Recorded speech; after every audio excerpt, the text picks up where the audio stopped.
Inside this room, all of my dreams become realities, and some of my realities become dreams. What in the wide, wide world of sports is going on here? Alive! It's alive! It's alive! You are listening to The Wilder Ride, getting wilder by the minute. Here are your hosts, Alan Sanders and Walt Murray.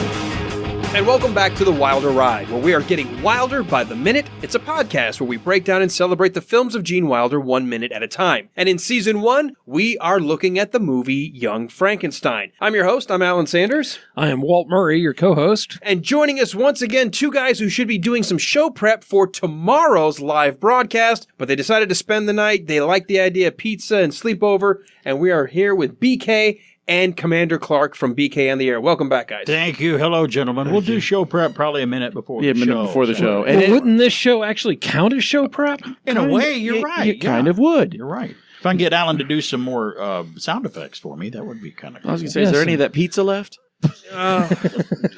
No, actually, I was going to ask.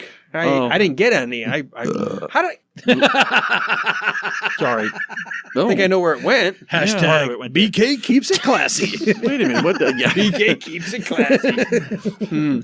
What? There was a pepperoni pizza? Look, all I know is I paid the guy a lot of money to drop off several boxes, and I didn't get a slice, so...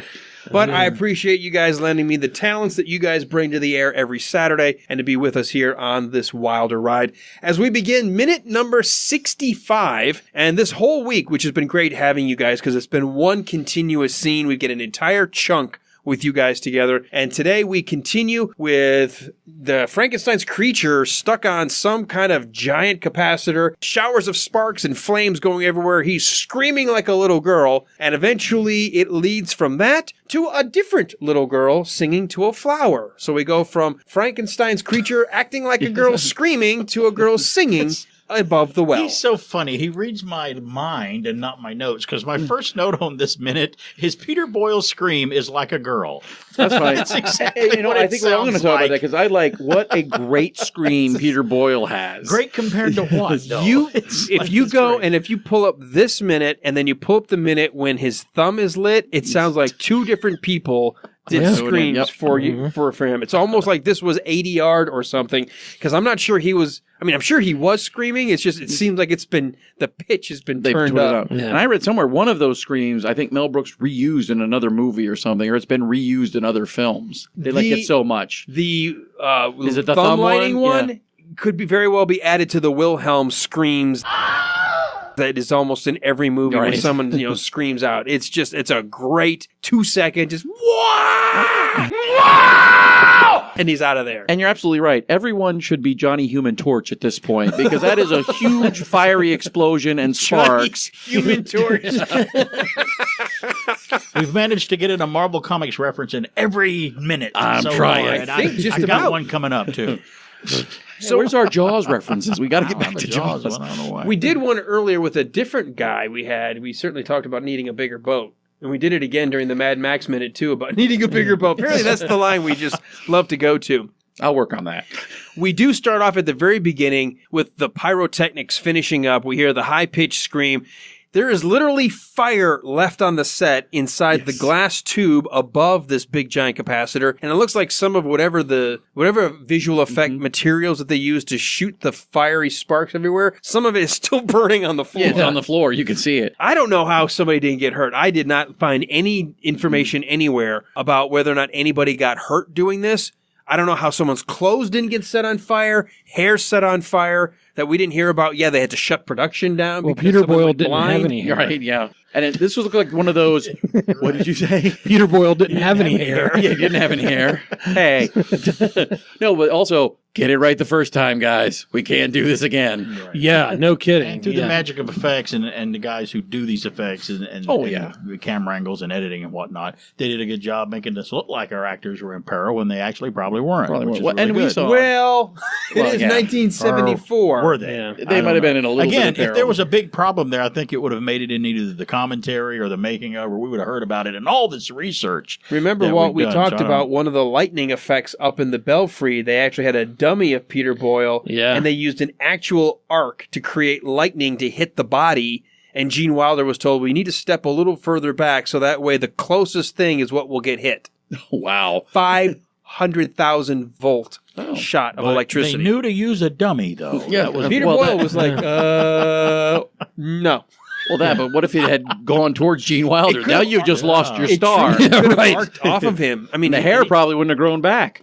No, maybe that explains why his hair's always been like that. The trial run, they were doing a little, what do you call it when you're like doing like the test screenings? It's not the test screenings, but the run through, like preview, the rehearsal, the dailies, like the takes where you kind of like are testing proof of sounds concept. Sounds like set again.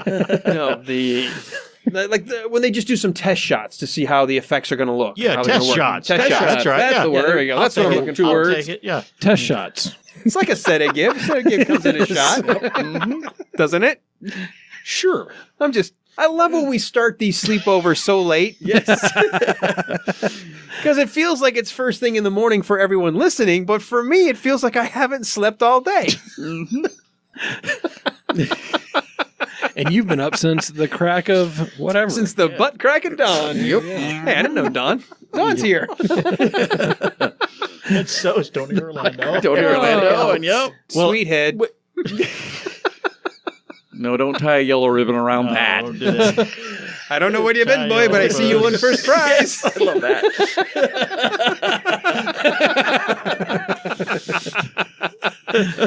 If you don't know that line, just Google that line, and you've got a great Irish folk song coming your way. Great song. If you don't know that line, actually, they're Scottish. Isn't it? Yes, it's a Scottish Scottish song because he's wearing a kilt. Yes, exactly. Well, Scottish, Irish, what's the difference? Well, ask them. Yes. Make that mistake. Exactly. Go into a Scottish pub and say, "So where are all the Irish guys?" Mm-hmm. Yeah, that's going to work so well. I'm not going to do that. Get out of the pub.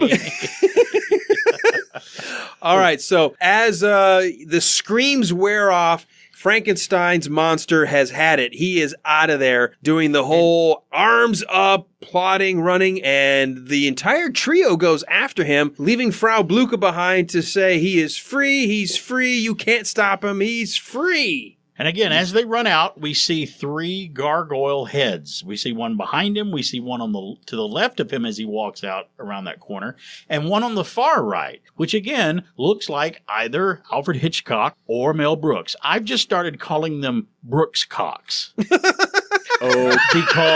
that's wait a second. what they are. Wait. We might want to call him Hitch Brooks. All right, Hitch Brooks. Okay. I don't know.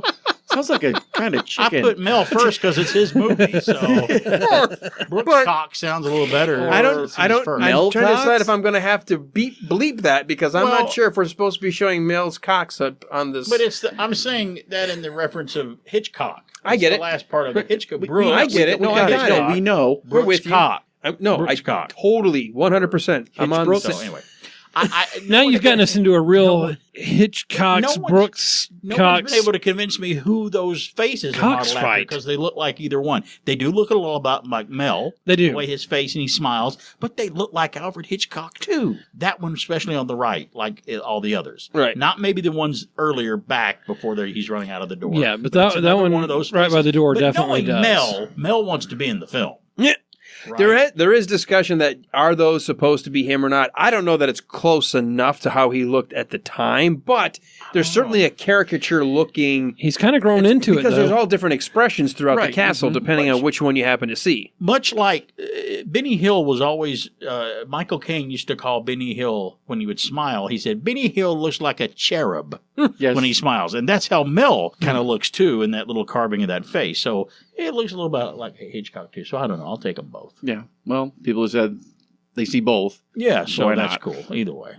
Now, I like as they're running, of course, Frankenstein is chasing after the monster.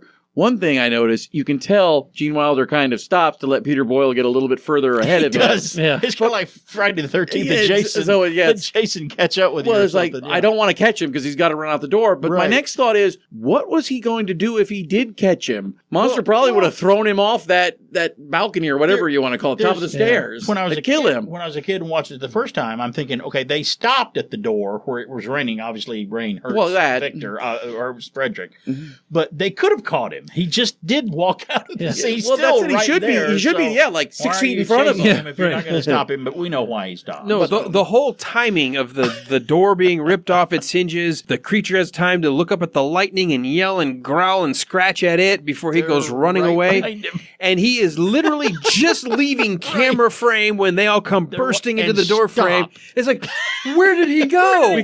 He's gone. I don't know. Did he tumble off the edge of the cliff or something? Because he's right there. Well, that and why did it take them so long to catch up to him? Right, They were right behind there. him. He didn't knock the door down. He pushed the door with his finger. Yes, it's very Because it was obvious the never door is attached not the attached to thing. anything. It was great how, and if you watch him push the door again here, it is not attached at all. It's kind of funny, and that's just a technical on the set thing. There it is, right there. Watch him. He does try to. He just kind of. It's like he blows it with his breath. Well, it looks It's like like when he's he trying grabs to it, it shake it with moves. both Right, hands but because it's obviously just both like- sides start to move. oh, there it goes. Yeah. Because he's Top grabbing the goes first. bars right there Right. in the center. That's kind of like the I window just to thought look out. It looks kind of funny, which is Well, Well, it he's is. that strong. That's what it's supposed to convey. You know? Right. It is kind Hulk of smash. Hulk smash. It's impressive that Peter Boyle can move that agilely, if that's a word, with That all agility. with that kind of agility, with those huge shoes and all the extra padding and everything else. He's really a pretty strong guy just to haul all that stuff around. And as you know, when you run out into the night, especially have a horrifying, dramatic scene like that, adding lightning, rain, and a storm makes it worse. Of course. Yep. Of course. And in this movie, Transylvania is a very stormy place, obviously, too. But all creatures are scared of lightning and thunder. The Frankenstein's monster is. This Frankenstein's monster is. Frankenstein's monster. Well, they're all afraid of fire, too. Right. The Incredible Hulk is afraid of storms because in his film that he made, The Incredible Hulk, he's looking up during a storm and yelling at it. Right. With Betty protecting her from whatever that giant noise is up there. It scares him. He wants to protect her from it. So monsters are little babies and they're afraid of storms. Well, what's So interesting you though- Aren't little kids all little kids afraid of They storms? certainly are. But what's interesting with the Frankenstein creature, though, is lightning is what gave him life. That's the ironic Right. part. Yeah, so why is he afraid of it? Well, he wasn't there. He wasn't He doesn't- alive at the Wait, time. I know, but He doesn't still, understand that it's at kind all. of ironic. It's like, this is what gave you life, but you're afraid of it now. but you're saying thunderbolts and lightning very, very frightening. That's right. Yes. I suppose I still so. think it's lightning and the thunder. Galileo. No, lightning and the thunder.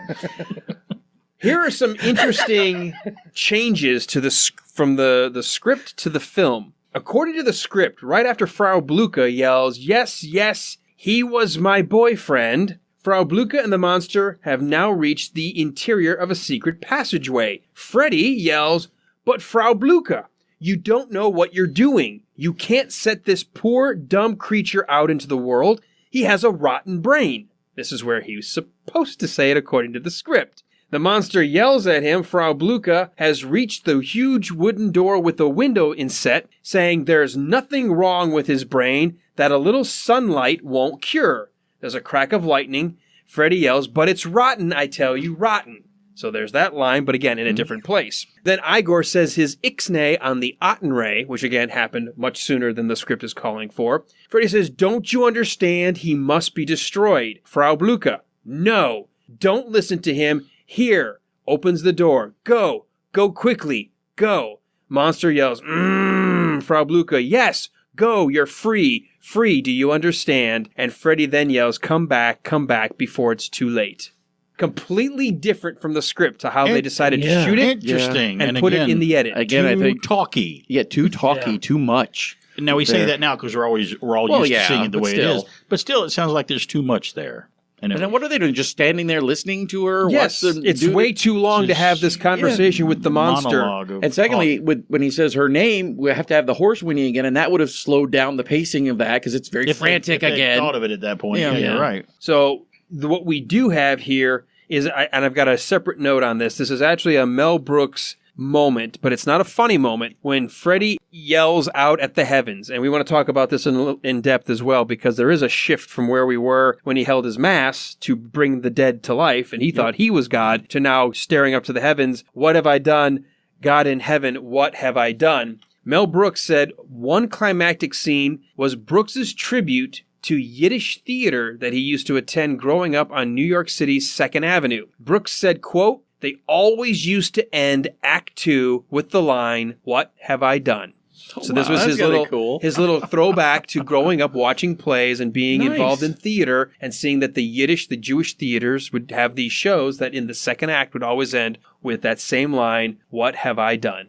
How things influence all of us growing up. I know you have influences on you, Alan, in whatever you do, either as an actor or being on the radio. Mike, you've been influenced by a lot. Oh, yeah. I know that You lot especially. of things me growing up, a lot of things that I did growing up influenced me. And Walt, you obviously had things that you admired and liked growing up and influenced, whether you knew it or not, I'm a blank influenced you in your life. And that's interesting to know about Mel, that influenced him. I mean, I can right off the bat name 2 or 3 celebrities and or writers or performers and people growing up in my life that have influenced me like that, no matter what I'm doing. I think it's No great. matter what it's been. But it is no matter what interesting you do. how it shifted. Because before, when he's bringing the creature to life, he's comparing himself to God, being more than God. And now that it's all messed up, he's like, "God, what have I done? Help me. I need your help now," you know. And that is such the human condition, isn't it? Oh, yeah. Mm-hmm. You know, we get ourselves in these situations, and, you know, however we've gotten there, for him, it's shaking his fist at God in many ways, and depending on science. And now he's in the depth of despair, and he cries out to God for help. That and almost science has almost betrayed him. Yeah. So now he's turned back to what he thinks he can believe in, at least. And let's not forget, it's another one of those Gene Wilder screaming speeches. Oh, well, it is, yeah. Which is just completely. I wonder. I would like to know if Gene lost his voice at all. Oh, I know. During it, especially this movie, because I think he does more screaming in this. He does a lot of screaming in The World's Greatest Lover as well. But there's a lot of screaming from him in this film. Peter Boyle screams, obviously, all too. the time. But Gene screams a lot of his speeches and his lines. And his are very intense. shrill, too, so it's very Right, there are tight huge throat. screams. Yeah. It's definitely from the throat. This is not bellowing like a military commander on a battlefield. These are very much from the throat. The things they tell you in theater don't do if you want to be able to perform tomorrow night. Right, in the very last scene here, when they run out and he does deliver his "What have I done" speech, this scene always looked to me like it was another one of those, quote, "We've cracked up 100 times filming this and are about to crack again on this take," unquote, because you've got to look at them here. And for me, as you look at all 3 of them in this shot, as the shot ends, I just get the feeling that they're either about to crack up, someone's about to break because they do one of those fades. Yeah. Or did Probably someone right. crack up anyway after 100 times doing it? That's just the feeling. Well, I like how I don't Igor's know. hand is shaking a little bit. It is an interesting bit of just enough comedy to remind us, even though this is heavy, when they do the, Right. hand to the mouth, then hand to the mouth, then hand to the mouth, each You're in like, order. oh yeah, we're back Yes. to the comedy now. That's right. But not stupid. No, Because this is still No. pretty heavy, but this is the fact that they're all like in synchronized 1 hand, 2 hand, 3 hand. And Igor is shaking a little like, And they don't- "Whoa, they I'm s- supposed to be scared." They also seem to be looking for something to focus their eyes on there at the Yeah. end. They finally do pick it, but I don't know what they're actually all looking at. But it just looks like something's they're one moment away from a crack here at the end. And of who this knows shot. what Marty Feldman is Who knows looking what's at. going on or does after the say cut or whatever. So it just makes me feel that way. Continuing with changes from the script, just to tell you more dialogue that they had to remove, because right after the "What have I done," they've reversed it again, which I like better. That he says, "We've got to find him. Do you hear me? We've got to set him free. We've got to find him before he kills someone." He said, according to the script, he says this after the "Dear God, what have I done?" And then you'll hear Frau Blucher yell, "You'll never catch him now." Freddy yells, "Curse this house." A lightning crack followed by rain. Frau Blucher yells, "He's free." Freddy, "Curse the day I ever came here." Another crack of lightning, more rain. Igor pulls out a fold-up umbrella and holds it over Freddy and Inga and himself. Frau Blucher yells, "My boy is free." Freddy at the top of his lungs, and curse the name of Frankenstein. Again, way too Yeah, way. But I have to think about it. I'm like, Right. okay, all right, let it sink in. Digest that. Again, I think it The umbrella makes gag might have worked. sense. Just all in. Yeah, exactly. It'd be funny if it was those little button pop-up. Yeah.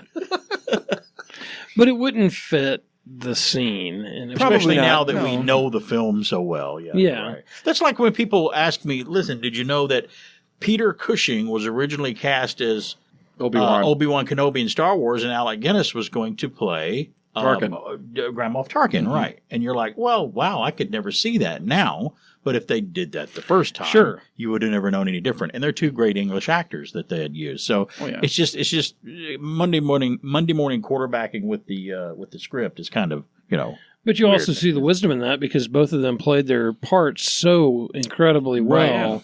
Well, we did Madeline Kahn in this switched with Terry Garr. With Terry Garr. So there you go. And both of them played their parts masterfully, and I can't imagine what the other one would have looked like playing that part. Well, I throw that out because I think the same thing about scenes that are taken out and finally ended in the final product. So now let's go back and ask the logic questions because this happens to me from time to time. I start looking at what's happening. I'm like, help me understand. Here we go with the stethoscope thing. Here we go. No. Let's get ready. Frau Blucher had a thing for Victor. For Victor. And we know from the town meeting that they had, the HOA meeting, everyone's upset about property values going down, that this has happened 5 times before. Yep. We know Inspector Kemp, or we infer, ran into one of these creatures at some point in time and lost an arm. Why is Frau Blucher so happy that she's freed the monster to the town? Not just freed him from his bonds to help train him, keep him in the house, put the puppy pads down, make sure he knows how to go to the bathroom outside and in. Why is she so happy that he is free? I think she likes that all the chaos and carnage that he does. I don't know. But she calls him his sweet head, and she looks lovingly at him. Doesn't want any harm. I mean, obviously, what happens to Frankenstein's creatures when the town is beset upon them? We said They earlier, get frozen usually until the next movie. and that proves this is a sequel to the other Frankenstein films. I think it's along the lines of it's her love for Victor's work that she's in denial over. Maybe this one's going to be the one that works this time and carry on his legacy. Also, I've known people, and I've read stories about people who would own a pet, like maybe a dog or something, and if that dog is vicious and actually bites someone, they still go, yeah, but it's my dog. I can't do anything about it. It's my pet, and I love it, even though I know it's hurt someone. I've heard people do that before. With a pet. True, yeah. So maybe that's a couple of reasons maybe this creeps in why she does that, maybe. Well, and I also think they want to destroy him. So by freeing him now, he can get away from them. Right. Unless they capture him and destroy him. Yeah. You're right, yeah. Uh-huh. So she, let's just say that Frau is not thinking straight through the whole film. She's obsessed with her Victor relationship from the past, so that's what's driving her. So she's still obsessed with making it all right, I guess. Yeah, and I think we've seen, we get a bigger view into Freddy's mania and his working through of who he is and what becomes his obsession. We don't really see anything but glimpses into hers. And I think that there's probably an obsession that she's had that goes back decades. Oh, yeah. That has to do with this monster and the creation of this life. And I don't think that she's thinking straight. I think, I agree with you that, she is not seeing the monster for who he is, a monster who's now on a rampage. She sees this more of a Victor, we've succeeded and let's free our wonderful creation on the world. And she's not seeing it for the disaster that it is. When you're grabbed by an evil scientist or a doctor like him when you're 13 or 14, it tends to hurt you. Yeah, quite a bit. it can mess you up. Case. We still haven't figured out. We haven't figured out can mess you up. so I don't know. I'm guessing she was probably smitten, kind of like the Inga to Dr. Frankenstein. Yes, good point. That- That's right. And we're that seeing it again. chances are We're seeing it Frau play out Blucher again. Yep. Probably had that admiration for the work to the point that the admiration to watch someone so passionate about what they were doing turned into love for them, for the love of their work. It's almost like this happens a lot. And actually, when you admire somebody, that admiration turns into feelings for that person, which we're going to start. We've already sensed with Inga a couple of times, she's already misinterpreted some of the doctor's comments and thought the doctor might be a little more affectionate. He hasn't sensed anything yet back to her. Yeah. We're thinking Victor may not have been as thick as Frederick is with women and what they want. Yes. and what he wants to give them. So I don't know. Maybe he was. He eventually chose the monster. That's true. Well, all the Shouldn't chase Frankensteins after him. do. All the doctors do. They're all obsessed with it. They do, and they are the monster. They usually push the monster away too, which That's is right. Is Eventually, bad. Now this is one where this film does deviate from the Universal monster Frankenstein films. In that series, it is the same creature through all of them, whereas in this one, of course, he creates his own. Now Hammer did Frankenstein films, and it focused on the Doctor, and in those, he did create a different creature every time. So I thought that was kind of neat. little Frankenstein history for you there. I am fascinated by the story. It is. It's a great story no matter what I they do do. like how there are so many iterations of the Frankenstein story, and depending which one you learn first seems to be the one you know is that's it. Because our good friend Malta in Germany, when he was confused when he helped us out a couple of minutes ago with the sweet headline and some of the other German. He said, so whose head is this attached to the body? I'm like, what do you mean? He goes, well, Frankenstein sews body parts together to create his monster. I'm like, well, have you not watched Young Frankenstein? This is actually one person. The only thing that's been transplanted is the brain. Right. And he's like, oh, well, I thought Frankenstein makes his own monster by sewing body parts together. I'm like, well, not in this one. Yeah, exactly. Right. So he had that in his head. Like, he wanted to make sure he didn't give us bad information. Like, well, is she saying sweet head because this was the head that she knew, but it's been attached to a different body? Right. Yeah, maybe. right. See? There you go. I can see where was- you would think that, but That's no. how he was introduced to the idea of Frankenstein, that it was a kludging together of body parts. And depending on what movie version you watch, there's different ways he does it. Well, like yeah. that. And most of the time it is body parts. In fact, they really highlighted that in the Robert De Niro, Kenneth Branagh one, because you could see different tones of skin tones and different things like that, two different eye colors. And he tried to justify it. Remember in the Branagh version when he goes to the graveyard and he's saying to himself, "It's just raw materials." Keep saying that to yourself because you may convince yourself, it's all right to do. So You say it enough, it'll become true. that's right. No matter what. She loves me. No matter what. Well, and it is interesting because in many ways, Frankenstein is a bit one-dimensional because he's just kind of the monster. Well, he is the monster in these. Yeah, but Dr. Frankenstein is multidimensional, and he is really a picture of humanity in so many ways because we do struggle with who we are, and we do struggle with different aspects. You say, of Doctor, this our lives. version of Dr. Frankenstein. Is that what you're talking about? Yeah, well, and I misunderstood you. And I thought you I meant would Dr. say Frankenstein. He to me is the monster of this. yeah, of the series. he is, but as you look at the 1931 and this one, it is Dr. Frankenstein who is the multi-dimensional character of the movie. And I think, with us talking about Frau Blucher here too, we can see that there is more to her than what's just on the screen here. And and really with all these characters, we see that there's a lot of depth to them, but not really with the monster. The monster is more the accidental creation gone wild. And that if we are unrestrained in who we are and what we're allowed to do, the results can be horrifying. And there are so many different versions of Frankenstein you can watch. I mean, since now 1910, Thomas Edison did a silent version of it, which was the actual first version of it ever put on film. Brought the monster to life with chemicals. It did. So it's very different all the way up to the Hallmark did a mini-series not too long ago, back when Branagh's Frankenstein was being released. And it was a very interesting version too with Donald Sutherland in it. And depending on what you watch, the creature in some of these is a little more intelligent than just the running around Boris Karloff Boyle version. Especially the Hammer. So, the Hammer versions, yeah. And that one focuses on the Doctor. Right. And he is a monster. And the Doctor defeats his purpose of creating life because he usually destroys life to make these creatures, and he's not helping at all. No. He's only satisfying his ego. And it's a lesson in obsession, too. If you have blind obsession, what results can be. And Frederick doesn't start out that way in this. He kind of morphs as the movie goes on. He's turning into a Frankenstein, tried and true. Fights it the whole time. But the question we've asked ourselves, and we'll continue to ask as we learn more and we add more minutes to our watching and we can look back, has he been always against it because he truly was against it, or was he fighting what was always deep down what wanted to come out? Which was it at the beginning? Did he truly think his grandfather's work was doo-doo? Did he think it was something to be mocked at, laughed at, and scoffed at? Or was he telling himself that to try to convince himself because deep down he knew he had a yearning to go that way? I think we should all answer that and see what each one of us thinks, because I've definitely got an opinion about that. I think it was the second one.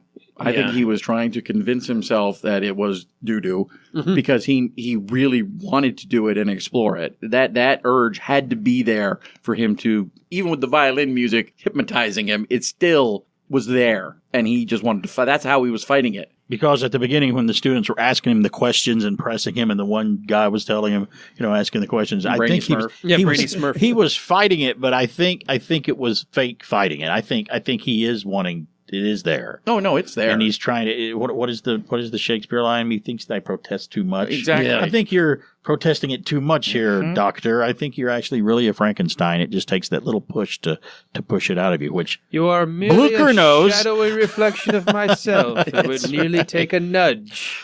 That's right. Blucher knows. Yep. The All right, so knows. you both think that he's faking his indignation. He's That lying. He's lying trying to himself. Well, he's Yes. almost afraid of it. He's afraid to go down It's that there. road. Well, It's so there. far in 65 minutes of this film, where do you fall at this moment?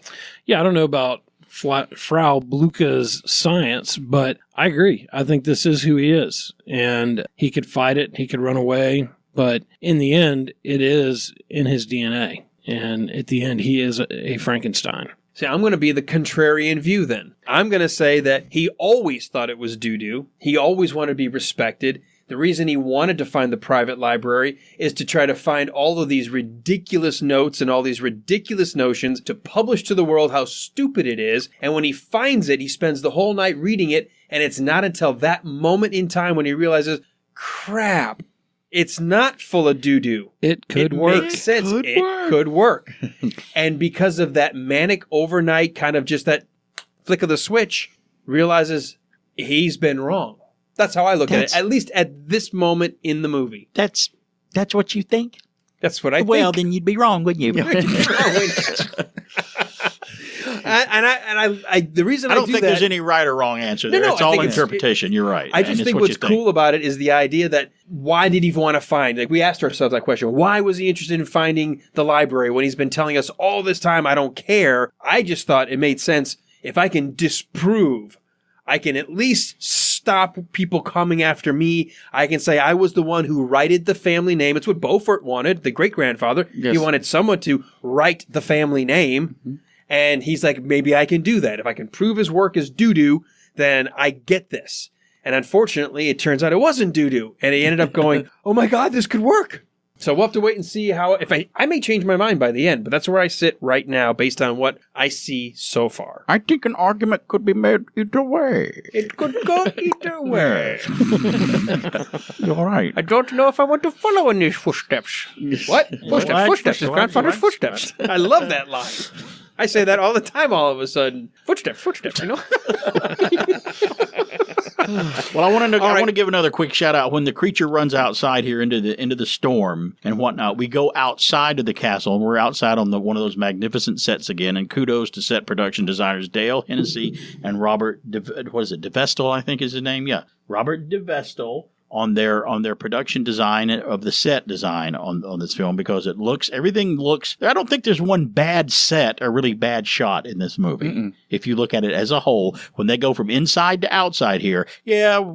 With our way, we were all mature people now. We're all adults. We know that's a set that they run out there on, but it looks great. It looks like an old Frankenstein film, and they're outside with the rain and the lightning, and it works. And I think it's great. One thing I want to point out before we wrap this minute up then is we actually have just a handful of seconds, about 3 seconds of the next scene. And Walt, I know. I want to do that next scene so bad. It's I so believe funny. this is the second So and funny. only other time we have a scene in sunlight. Yeah, I think you're Wow. right. Yeah, I think Because we had you're the absolutely breakfast right. the morning after he found the book, stayed up all night reading and realized it could work.